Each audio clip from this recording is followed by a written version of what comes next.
Like Katie said, my name is Garret Westlake, and I wear a couple different hats. I'm the director of the Disability Resource Center for Arizona State University's Polytechnic campus just down the road.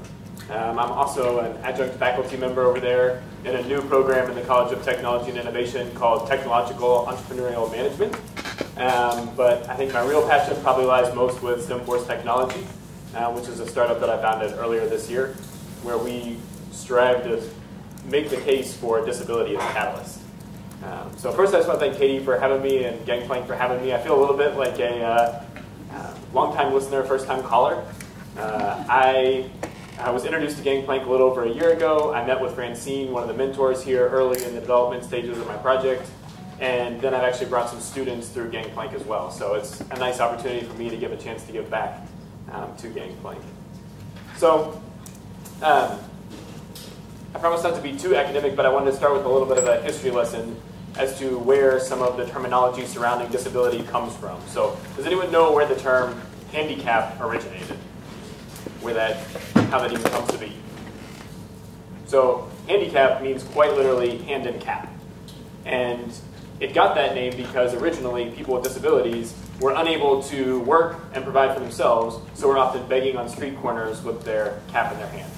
And so people started calling them handicapped.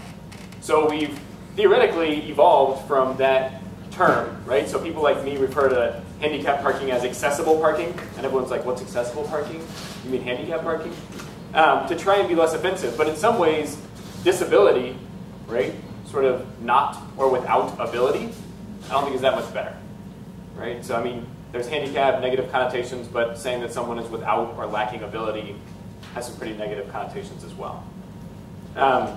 So one of the things that, in my own experience, I was diagnosed with dyslexia and dysgraphia when I was in the first grade. And that comes with, someone pulls you out of class one day and you sit down with your parents and they say, oh, Garret has dyslexia and dysgraphia. So dyslexia is a reading disability, dysgraphia is a visual spatial disability. And I was at a private school, so I didn't have an individualized education plan. I didn't have that much remediation in elementary school, but I knew I was different. I knew I learned differently. Well, then that morphed into, in high school, it comes time to take the SAT, and suddenly it's, oh, well, you need to be retested so you can take the SAT with extra time. I'm like, well, why am I taking the SAT with extra time? Like, why am I not taking it in the room with everyone else? They're like, oh, because you have a disability. It's not the most positive thing in the world to like walk down around the corner from everyone else, sit in a room by yourself, take the SAT. So I take the SAT. It has me thinking more about what this disability is. So fast forward, I go to college. They say you need to register with the Disability Resource Center where you go to college. So I register with this office in the basement. And they ask you a bunch of questions, you provide documentation. And it just reinforces to me that we view disability to this day as a deficit model. Right? So going back to the lacking ability, what ability are you without? So disability is all about deficits. And we try and remediate those deficits. So I'm in undergraduate and I'm trying to pick a major and I'm looking through the course catalog. I went to a small liberal arts school where you have the luxury of getting 2 years before you have to pick a major. And I'm looking at all these different options and it occurs to me that I could do history, I could do psychology, I could do computer science, but I look at the curriculum as a whole and I see what jumps out at me is this great major combining all these different classes. And so I make an appointment and I go see the academic dean at Carleton College and I say, my name's Garret Westlake, I have this idea, I'd kind of like to design my own major. And nowhere in the manuals does it say you can design your own major. But I walk in, I'm like, I'm going to design my own major.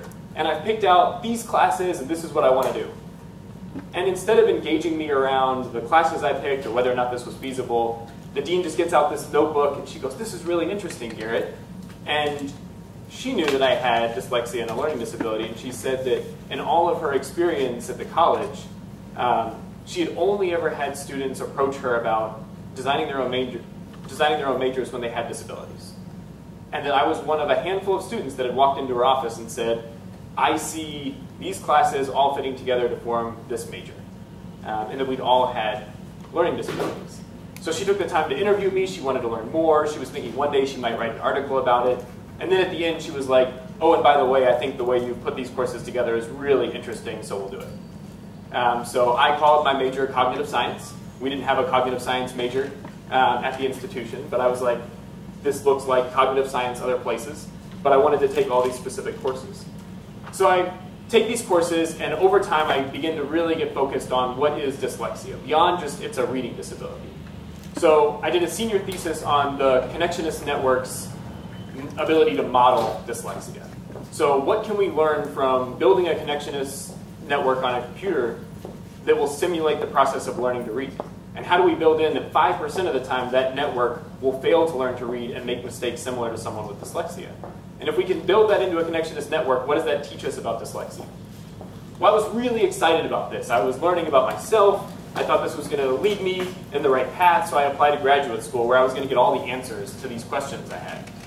And so I went off to graduate school at Vanderbilt to get a master's in special education because I thought that would answer my questions. Except I realized that graduate school is more about asking questions than it is about getting any answers. And so I got no answers in graduate school. I was only faced with more questions, and I became frustrated because, surprise, surprise, not a lot of people in special education programs want to talk about connectionist networks and how you can build them to model learning. They want to talk about behavior modifications in classrooms. So for me, as a geeky kid who was really interested in computer science, I found this really frustrating. But I was passionate about working with people with disabilities. I was passionate about telling my story and helping others. And so I decided that I was going to go sit on the other side of the desk. So instead of being that student who shows up at college and says, I have a disability, you know, what am I supposed to do here? I would be the administrator on the other side of the desk so that when those students came in, they could come to me and say, you know, why am I here? And I could say, I'm just like you. I've been through it before. Here's how we can make this a more successful experience for you. So I did that for a community college in Nashville, Tennessee for a number of years. Now I'm doing it at Arizona State for a number of years. And I've worked with thousands now of students with disabilities. And so something I read recently,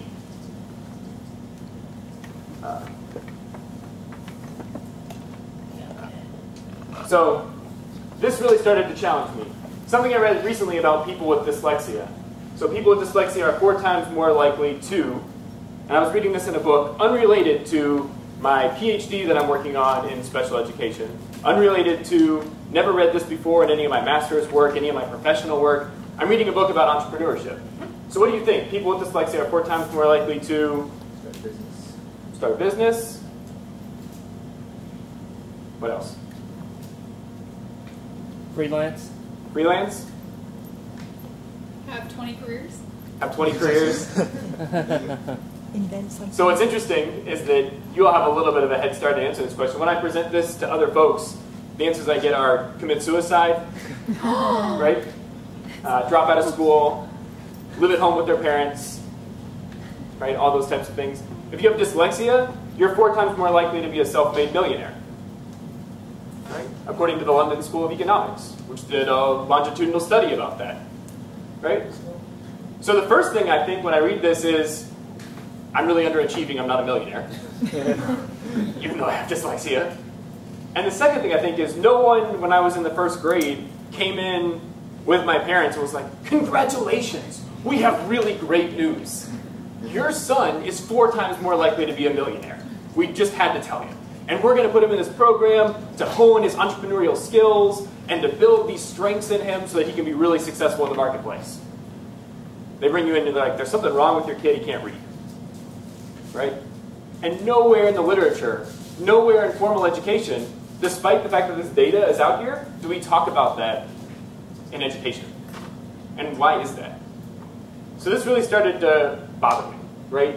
Other people know this, economists know this, they talk about it, but educators don't. Because we operate in a deficit model. People don't achieve as a result of their disability, they are disabled by their disability. So I've really been on this entrepreneurial kick, and a great mentor of mine, Brenda McCaffrey, is here, and she really got me thinking more about entrepreneurship. And so I started thinking about all the students that I work with, and started thinking about them as entrepreneurs and about their strengths. And you see these all the time, right? There are all these lists online of famous celebrities who have a certain disability, and we always like to glorify them and say, did you know that so-and-so has this, and wow, look at them. But I think we always frame it in terms of somehow they're the exception, like despite their dyslexia, they've achieved. But I think if you actually listen to their work, so like Richard Branson drops out of school at 15, right? Charles Schwab can't read, goes to Stanford. If you read some interviews with him, it's really interesting. He talks about being at Stanford and not really being able to read. Like, these guys have done okay. But we look at them as the exception. We're like, oh, you know, even though they had a disability, they managed to somehow miraculously pull this off, instead of like, maybe it's because they have dyslexia that they're really successful. Maybe they have certain strengths that have allowed them to be really successful. So I started thinking about my students, and the students that I enjoy working with the most, well, I won't give it away. So, who are these three guys? Zuckerberg, Gates. Okay. So, Bram Cohen, the founder of Bit Torrent. Oh. Okay? So, what do these guys have in common? There's some easy ones. They're geniuses. They're geniuses. They're pioneers of technology. Right? Rich. They're rich. Yeah, they've got some money in their pockets. Actually, they start out with nothing and then create something. Right, so as the college administrator of me is like, they're all college dropouts. Right, all three of them dropped out of college. So, and they all have Asperger's, or are thought to have traits of Asperger's. Right?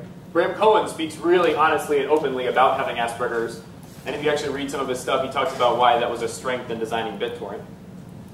Right? Who designs a social network online to find out if the girl across from you is in a relationship or not? Right?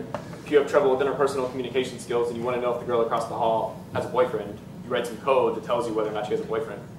She lets you know. Right? And then Bill Gates, who a lot of people believe also has Asperger's. And so, again, we can apply the same thing. Are these guys the exception to a rule, or are they just good examples of strengths? I worked with one family who, when they had a child that was born with Asperger's, the child was 2 years old when he was diagnosed, and their pediatrician told them that it was a death sentence. I have a really hard time with that when like someone like Bram Cohen is like, I have Asperger's, right? Multi-millionaire in Silicon Valley, innovating how we use technology. Like, if that's a death sentence, a lot more people would want it, right? But pediatricians, family's first response, right? It's like me in first grade. They're like, we have some bad news, not we have some great news. So I work with a lot of students at the Polytechnic campus at ASU that have Asperger's. And I think I relate to them because I'm a huge geek, and I like geeky things, and they do too. And so we have a lot of the same things in common, we like talk about the same stuff. When I was at the community college back in Nashville, Tennessee, guess what the overwhelming, so what do you all know about autism and Asperger's? I should back up and not make assumptions. I have Asperger's. Okay. Like, one of the common symptoms is you don't look people in the eyes. It took me a really long time to get over that one. But you tend to get like a little bit OCD.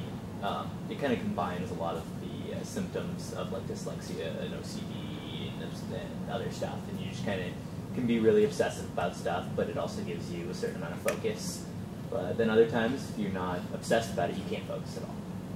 That's the main things that I see repeated over and over again by most people. Mm-hmm. It's a great description. It's commonly referred to as a communication disorder. So in a broad sense, Asperger's and autism is considered a communication disorder. So I'm at the community college in Nashville, Tennessee. What do you think the most popular major is for students with Asperger's? Computer science. Computer science. Communications. What? That was my reaction. It's like, communications? You have a communication disability. Come to find out that communications at the community college where I was incorporated sound engineering, and being in Nashville, Tennessee, we had a large number of students with Asperger's that had an incredible sensitivity to sound. So they had a level of sensitivity to filters and how recordings sounded, and being Nashville, they were heavily recruited on Music Row. So if you're a musician and you make your money by cutting records, you want it to be perfect. You want someone that has that singular focus, cancels everything else out, and just won't quit until it sounds perfect. So Music Row would actually come to our community college and recruit students with Asperger's to go work in their sound recording studios. And I thought at the time, that's pretty cool. So I flash forward, and now I'm here at ASU, and I see all of these young people who are coming to me and saying things like, I'm behind on this English paper I have to write because I'm totally over Linux and I've decided to write my own operating system and I can't work on my English paper until I finish writing my own OS. And part of me is supposed to say, like, you really need to stop that and go work on your English paper because that's what you're here to do. And the other part of me is like, tell me about your OS. Right? And so I think I've spent the last 3 or 4 years at ASU like straddling that fine line with students, where I have to be like, make sure you get your homework done. Tell me about what you're doing when you're not doing your homework. Right? Because that's what I really want to hear about. And so I started thinking about these strengths, and I had all these students coming to me with their own stories and projects. One student comes in and he brings me a notebook, and he'd been referred to me by a faculty member, and the faculty member said, you really need to meet with him. So he comes in, and I'm like, why are you here? And he's like, well, a faculty member told me she didn't know how to work with me, but you did. Okay. And he was like, and she told me I should show you my notebook.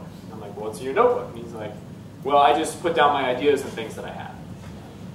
Okay, let's look at your notebook. So I opened up his notebook with him, and he's a mechanical engineer, and he's been developing innovative medical technologies, new medical devices, sketching them out, mapping them out, drawing them all out in this notebook. We get a couple pages in, and I'm like, this is really fabulous. I'm giving him some feedback about it. And he goes, you're the first person that's ever wanted to see what's in my notebook. Because he didn't make eye contact. Because he really wanted to talk about medical technologies. And people were like, that's kind of strange. Right? But he has some incredible ideas. So I tend to agree with one of the foremost experts on autism and Asperger, who is Temple Grandin. She's a little more black and white about it than I am, because she does have Asperger's.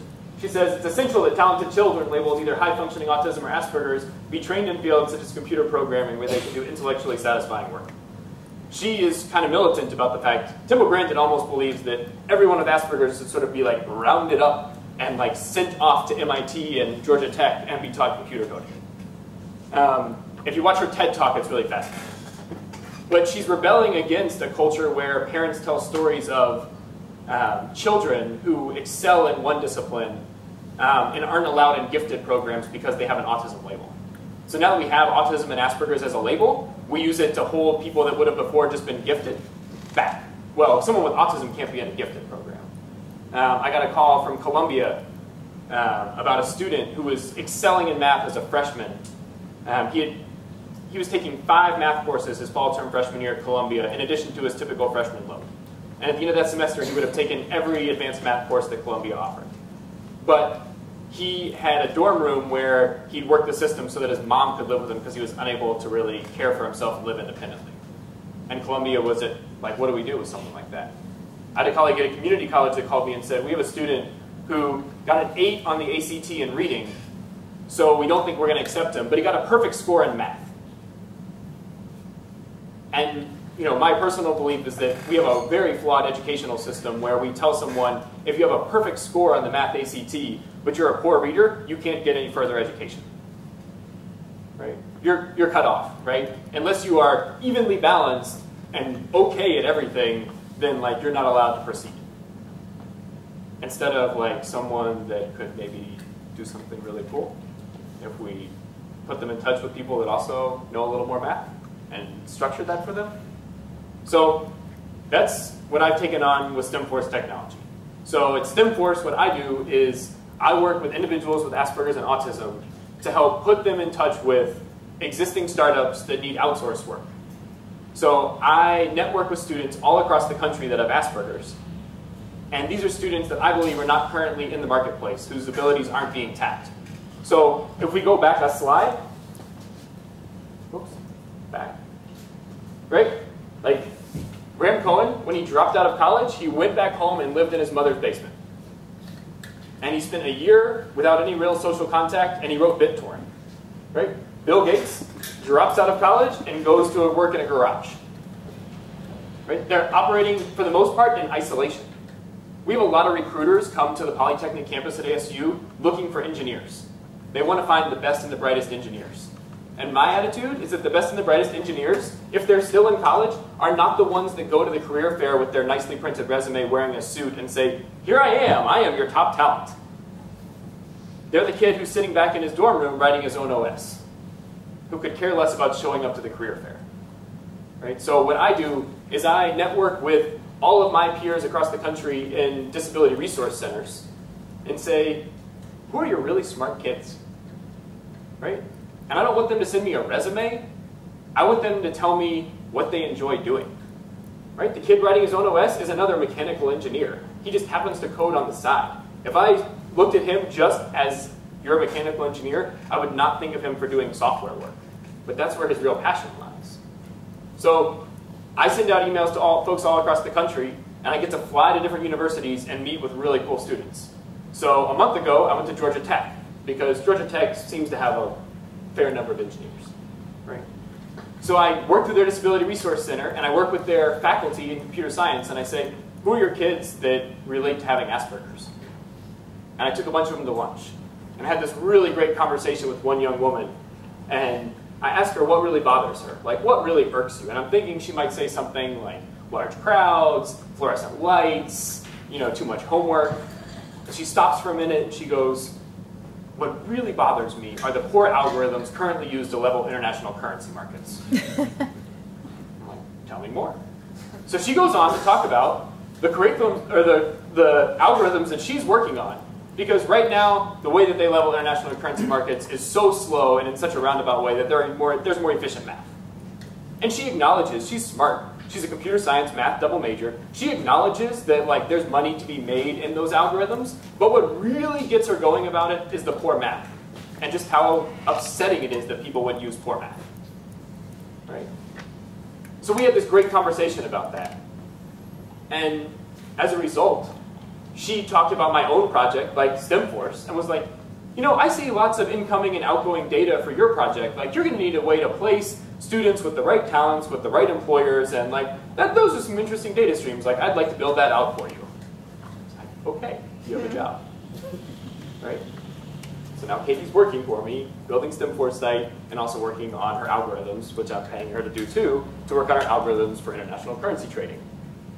That's one example. But it's a small example of how this is a student who I'm pretty sure is off the radar. And a lot of these students are off the radar.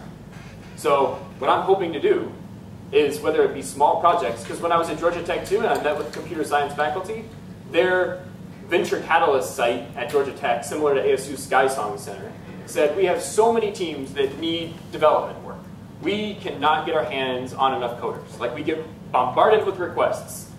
And the chair of their venture catalyst group actually got upset with the faculty member that brought me to the meeting, and turns to the faculty member and says, you mean to tell me this guy flew in from Phoenix and is finding kids to do coding on our own campus when we can't find them and we're 50 feet away? And they have, 500 coding students at Georgia Tech that could do the work? And he said that they can't find a single student right now to do work, paid work for their department. They put up little bulletin board post-its with a tear-off, contact, call me now. And that's their only avenue. And I went and found 6 students that are excited to do this, that they can do it independently, that they can do it on the side. The other benefit is that these students typically don't interview very well. I have students at ASU, brilliant students, go to work for a software company or go to interview with a software company, don't make eye contact, display some unusual traits, might not look like everyone else, and don't make it to the next round of interviews, when the quality of their work is superior.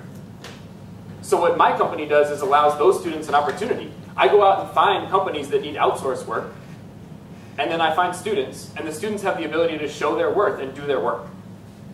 And I believe after doing it for 10 years and working with students that I can judge who's going to be exceptional talent. And I give them the chance to prove that on small projects, where they get paid internship wages, fair market internship wages, as interns that go through a traditional process. But they can be anywhere in the country, and they can work from home. They can work independently. If they want to crank it out in a weekend, great. And I think the other really cool part is that it helps foster innovation. We move faster. Clearly there is more than enough coding and development work to be done, and it's not happening fast enough. And we have all of these talented kids that are exceptional at doing it that are not working, that aren't demonstrating their skills.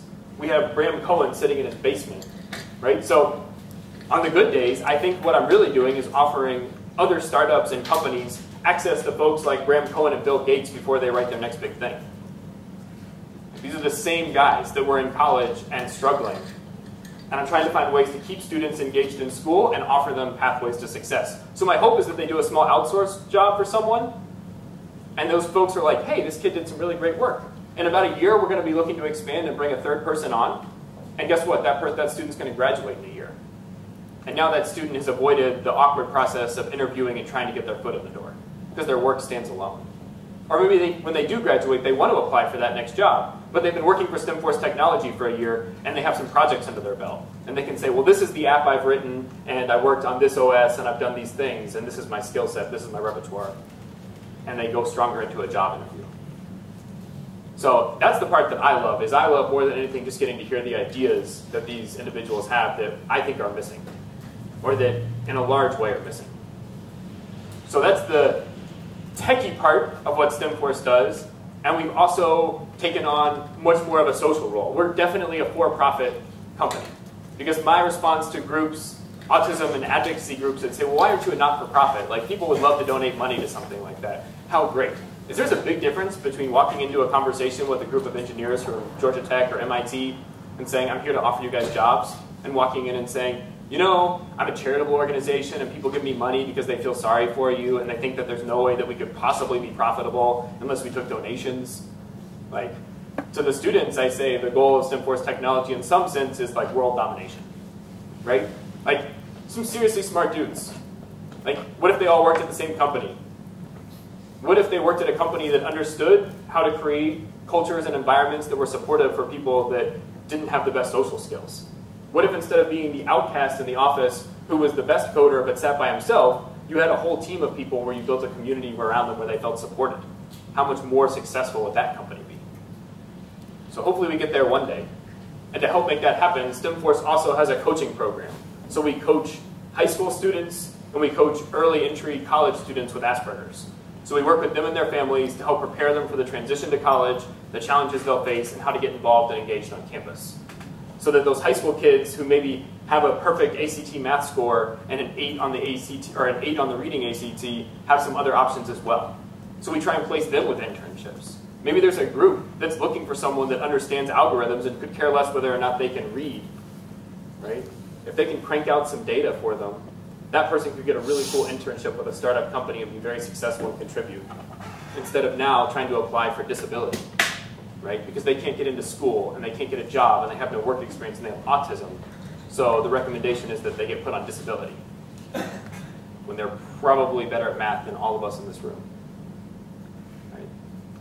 So two purposes: help encourage the next generation and change the definition of disability to where we don't look at it as a deficit, we look at it as a strength.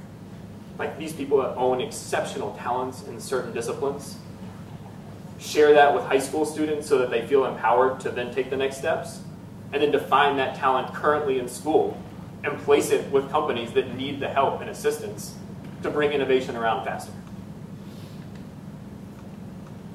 So that's what I'm trying to do. Thank you all.